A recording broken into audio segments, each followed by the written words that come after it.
Plan d'action. De la division des équipements. Outils et méthodes. Sommaire. A d'introduction. B du diagnostic au plan d'action. 1. Diagnostic 2. Plan d'action 2. À maîtriser le territoire, 2. Donner du sens aux actions, 2.3 Animer et emmener les équipes, 2.4 Déléguer la résolution de problèmes simples, 2.5 Piloter le plan de progrès. A d'introduction. Les collectivités locales ne s'inscrivent pas dans une logique de rentabilité. Leur vocation principale est inspirée par l'intérêt général. Aujourd'hui, les enjeux des collectivités locales prennent une dimension qui dépasse l'approche classique de la résolution de problèmes. Désormais, la recherche de solutions fait appel à un raisonnement de type systémique nécessitant un traitement global des différents problèmes. Par voie de conséquence, le manager territorial doit mettre en mouvement toutes ses capacités pour s'adapter avec la conjoncture et faire face aux imprévus d'ordre politique. De ces faits, le management public local doit nécessairement engager une rupture avec le système bureaucratique traditionnel et participer au changement de culture. Néanmoins, pour introduire de nouvelles logiques et de nouveaux comportements, les collectivités locales doivent pouvoir compter sur les ressources humaines qualifiées. À cet égard, le manager territorial placé au cœur de l'organisation occupe un rôle clé. Ses missions principales consistent à établir des plans d'action, les suivre et surtout animer et emmener ses équipes de travail. Il doit également être en mesure d'aider le secrétaire général et le gouverneur à prendre des décisions. Pour optimiser le pilotage de sa zone de responsabilité, le manager territorial doit réfléchir à la mise en place d'une organisation de travail efficace et s'appuyer sur des méthodes et outils de gestion de type participatif qui lui permettront de mobiliser les énergies humaines de la collectivité. Cependant, avant toute tentative de changement, il devrait être réellement convaincu de son utilité et s'assurer de l'engagement et du soutien de la hiérarchie pour pouvoir réussir la faisabilité de son initiative. Ainsi, pour passer d'une culture de moyens à une culture de résultats, les collectivités locales devront s'inscrire dans une logique intégrant toutes les dimensions du pilotage, la dimension stratégique décidée par les élus, la dimension organisationnelle, la dimension humaine, la dimension économique consistant à maîtriser les coûts en comptant essentiellement sur les compétences de leurs managers qui doivent mobiliser leurs collaborateurs autour d'une vision créatrice pour l'organisation et épanouissante pour ses acteurs. Ainsi, le manager territorial s'attache à clarifier les objectifs politiques, à les rendre compréhensibles. Il doit trouver un juste équilibre entre rationalité et intuition. Le contrôle de gestion interne en tant qu'outil de pilotage et de communication est incontournable pour lui, mais il s'est allé au-delà des représentations rationnelles et conçoit la performance comme une dynamique individuelle et collective qu'il doit mettre en action. À cet effet, il s'attache à comprendre le fonctionnement de ses collaborateurs et instaure des relations humaines de qualité. Pour ce faire, il devrait mettre en œuvre une communication efficace. Savoir se remettre en cause et adapter son attitude afin de trouver un juste milieu entre détachement et implication. Être un passionné partisan du progrès et du changement. Et construire l'avenir avec ses collaborateurs, détecter leur potentiel et les mettre en action, tenter de développer leurs compétences et ne laisser personne au bord de la route. B. Du diagnostic au plan d'action. Un diagnostic préalable, qui permet d'avoir une vision globale de l'organisation, de son fonctionnement et de faire émerger les forces et les faiblesses, puis la mise en place d'un plan d'action. 1. Le diagnostic. Le diagnostic consiste en la réflexion globale sur la collectivité. Comprendre le contexte. Faire un état des lieux auprès de la collectivité, son projet, sa stratégie, ses relations sociales, son organisation, ses métiers, son management, ses ressources humaines, l'identification des principales unités de travail, l'état des lieux par unité. L'élaboration d'une synthèse rédigée et remise au secrétaire général de la préfecture. Il est nécessaire, avant de s'engager dans la mise en place d'un plan d'action, de faire valider les constats en termes de points forts et de points faibles, les impacts probables du contexte par unité de travail. Ces restitutions intermédiaires permettent d'engager la démarche d'élaboration des plans d'action. 2. Le plan d'action. Le plan d'action traduit de façon opérationnelle et pour chaque unité de travail, les différentes actions correctives qui ont été identifiées dans la phase de diagnostic. L'identification de différents leviers d'action en fonction du risque identifié. Ces actions, qui prendront en compte les attentes et besoins des collaborateurs, peuvent être de l'ordre de la gestion des ressources humaines, en collaboration avec la division des ressources humaines et budgétaires, entretien professionnel, actions de formation, bilan de compétences, validation des acquis de l'expérience, formalisation des compétences requises par métier, référentiel de compétences, professionnalisation du processus de recrutement. Formalisation du parcours d'intégration, mesures visant à favoriser l'égalité professionnelle entre les hommes et les femmes. L'organisation du travail, rotation sur différents postes de travail, répartition des activités. Travail en binôme.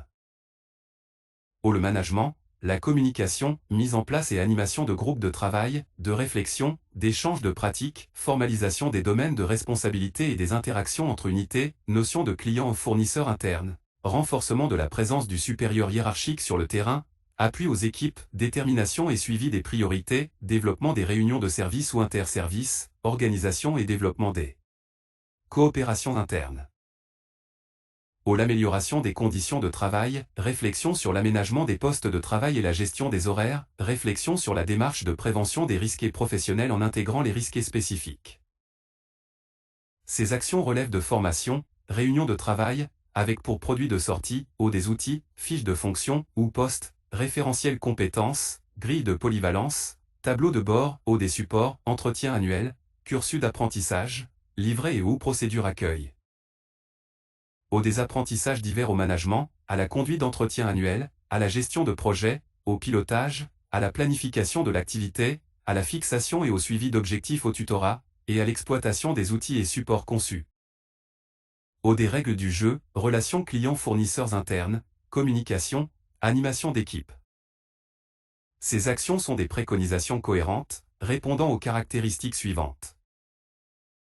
Elles ont pour objet d'agir, dans la durée, sur l'organisation du travail, l'amélioration des conditions de travail, l'évolution qualitative et quantitative des emplois, la gestion des âges, l'adaptation et l'évolution des compétences des collaborateurs, les méthodes de gestion des ressources humaines.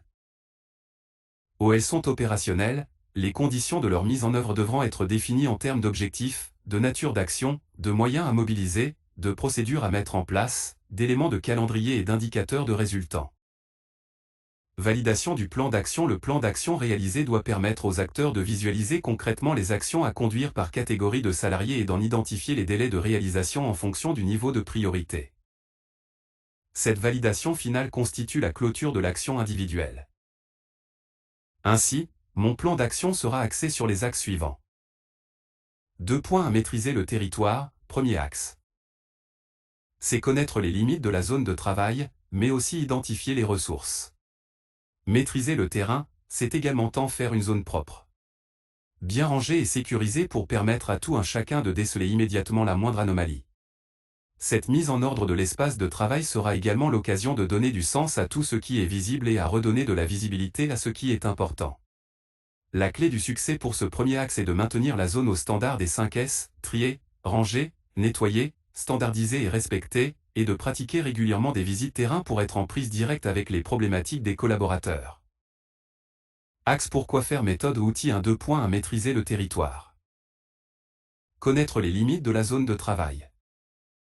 Maintien de la zone au standard des 5 S, trier, ranger, nettoyer, standardiser, respecter. 2. Identifier les ressources. Pratiquer régulièrement des visites terrain. 3. Analyser l'environnement.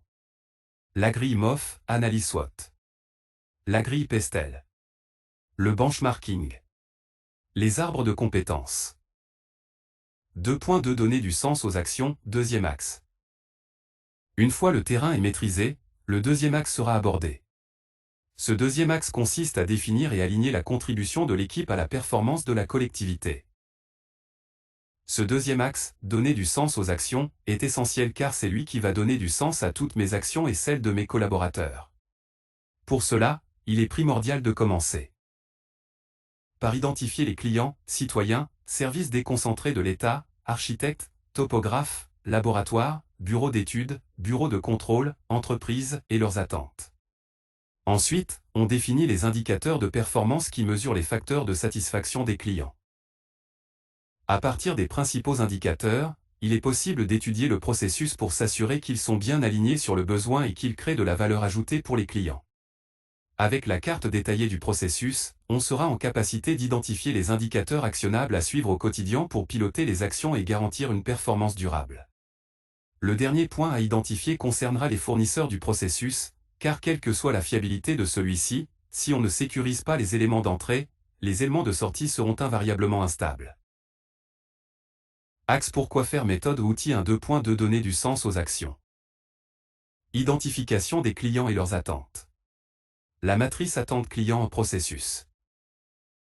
2. Définir les indicateurs de performance qui mesurent les facteurs de satisfaction des clients. Indicateurs de performance KPI. 3. Identifier les indicateurs actionnables à suivre au quotidien. Cartographie des processus de la collectivité. 2.3 Animer et emmener les équipes, troisième axe. Le troisième axe permettra d'aligner les actions quotidiennes sur le besoin client avec en premier lieu la création par l'équipe d'un management visuel installé au cœur du territoire. Une fois le territoire est maîtrisé, et que la contribution est alignée sur le besoin des clients, on pourra lancer le troisième axe qui consiste à animer et emmener les équipes. Cela repose sur une réunion flash de 15 minutes autour de ce management visuel. Ce rituel quotidien est l'occasion pour moi et les équipes d'échanger en toute transparence sur les écarts aux résultats, sur les problèmes à résoudre et sur les actions en cours. C'est une occasion aussi de mobiliser les équipes avec énergie et enthousiasme.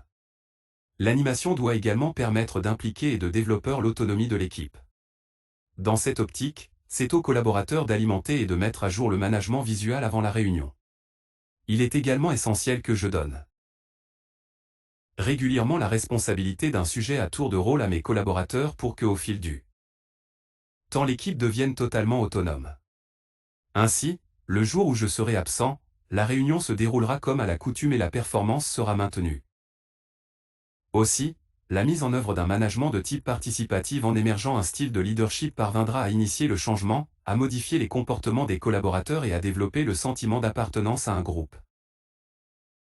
Ainsi, les collaborateurs, concentrés sur une vision claire, cohérente et dynamique du futur auront la volonté de s'engager, de progresser en développant leurs compétences, en prenant des responsabilités, en faisant preuve de créativité pour atteindre les objectifs fixés par l'organisation. Les moyens d'action à mettre en place reposeront sur le développement de la polyvalence et sur la création de supports de communication interne. Pour développer la polyvalence, je vais dans un premier temps recenser les besoins de mes collaborateurs. Pour ce faire, je vais évaluer les connaissances techniques et les possibilités de chaque personne, puis je vais mettre en œuvre un plan de formation interne aux différents services qui consista à développer les compétences sur plusieurs tâches liées à l'activité des services, essentiellement des formations portant sur l'acquisition des bases et la réactualisation des connaissances en matière de gestion de projet. Le deuxième axe d'amélioration portera sur la création de supports de communication. Un guide de procédure sera élaboré en direction des administrés puis, il sera procédé à la création d'un répertoire des cas difficiles, consultable en interne et mis à jour régulièrement. Ces deux projets vont permettre de dynamiser le travail de l'équipe et d'améliorer l'information diffusée aux usagers. Le projet est avant tout un outil de management et un moyen pour animer son équipe, en l'élaborant ensemble et en le partageant avec elle. Pour que cette démarche soit constructive, les cadres doivent apprendre à écouter et prendre en compte les idées de leurs collaborateurs. L'expression des acteurs sur la base du volontariat permet d'enrichir la réflexion. En effet, les agents sont en prise directe avec la réalité du terrain, ce sont eux qui sont les mieux placés pour relayer l'information et identifier certains dysfonctionnements. Lorsque les agents sont impliqués et reconnus dans un projet, qu'ils participent au groupe de travail, non seulement, ils ajoutent de la valeur à la réflexion, mais, ils peuvent aussi représenter la collectivité dans ses démarches de progrès. Axe pourquoi faire méthode au outil. 2.3 Gestion réactive du quotidien, animer et emmener les équipes. Structurer le travail. Référentiel des métiers. Référentiel des tâches. Tableau de répartition des tâches. Le cahier de répartition des tâches. Le RACI. Cartographie des compétences. Fiche de poste. Travail en binôme. Espace de travail de l'équipe. Procédure de travail.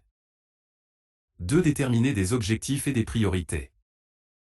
Matrice d'Eisenhower. Arbre d'objectifs. 3. Assurer le suivi des prestations et des activités. Tableau de bord et d'activités. Cahier de réflexion. 4. Améliorer le fonctionnement, une formalisation des bonnes pratiques. Équipe. Entretien de recadrage. 5.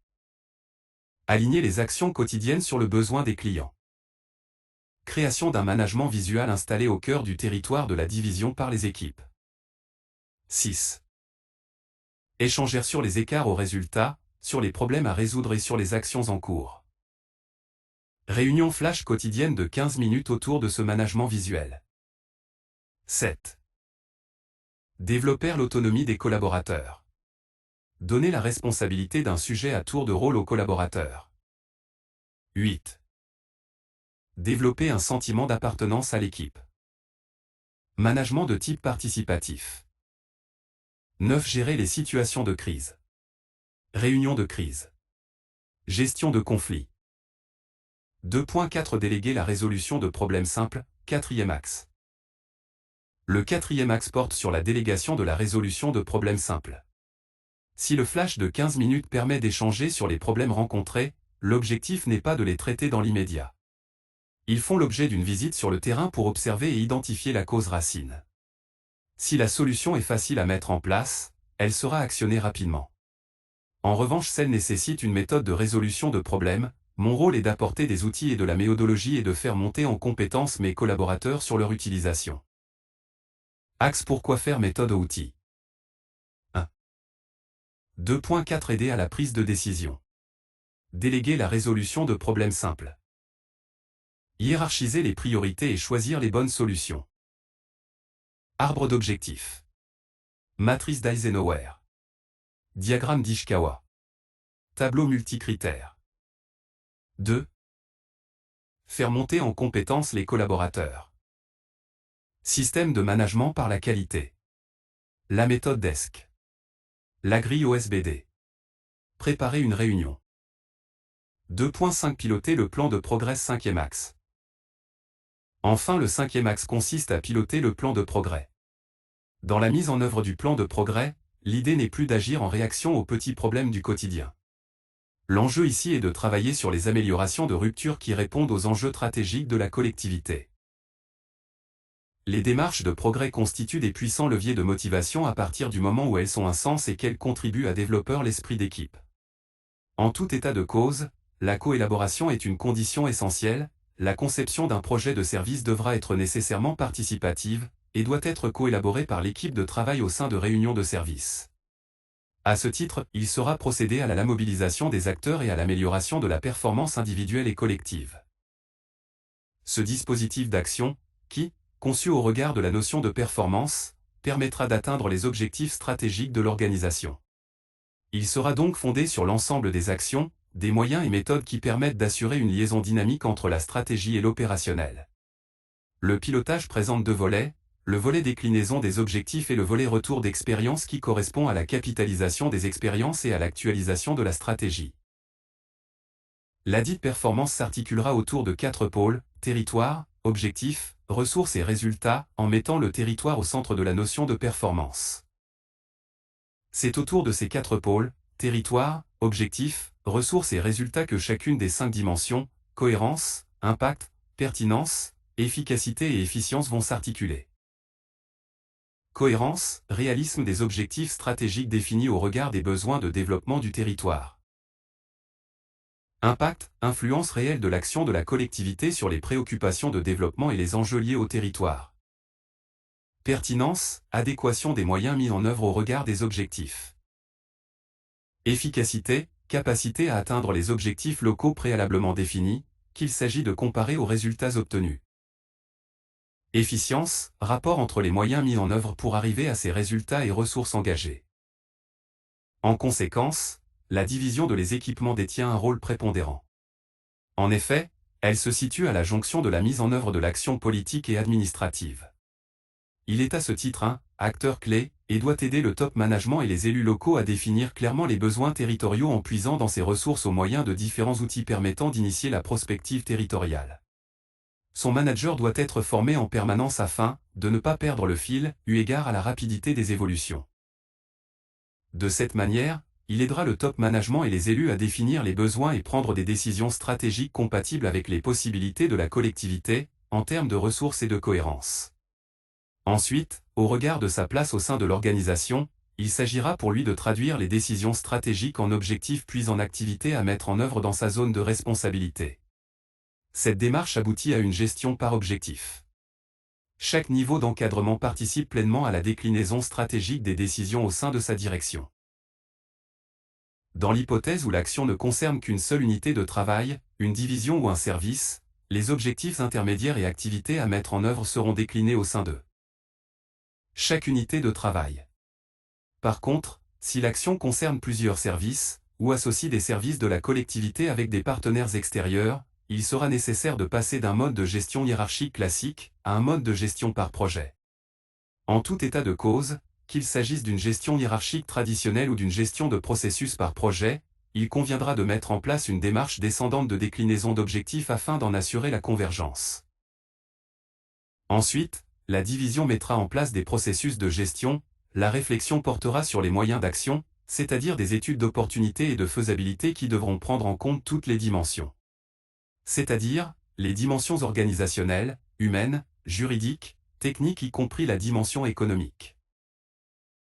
À ce stade, le top management et les élus arbitres dégagent des priorités et planifient leurs objectifs stratégiques au moyen de plans d'action stratégiques. La division démultiplie ses objectifs en actions concrètes à court terme au niveau des divisions et des services.